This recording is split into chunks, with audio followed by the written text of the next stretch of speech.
How to buy Bitcoin on Cash App.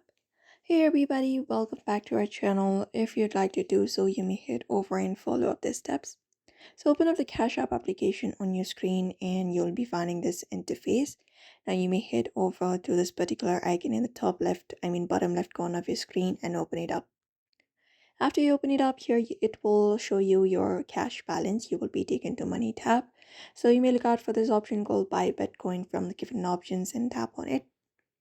And once you tap on it, you'll be finding these options, including the option called Buy right under Bitcoin section. Tap on it, and once you tap on it here, it will give you option to buy certain value.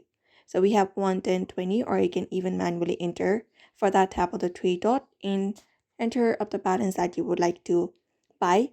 After that, tap on next, and once you do so, you can just head over and confirm your purchase. Tap on confirm, and you will be purchasing certain amount of Bitcoin on your Cash App. And that's it. So therefore, if you'd also like to buy Bitcoin on Cash App, you may follow up the steps. So I hope this video was helpful. Give it a thumbs up and subscribe for more tips and tutorials.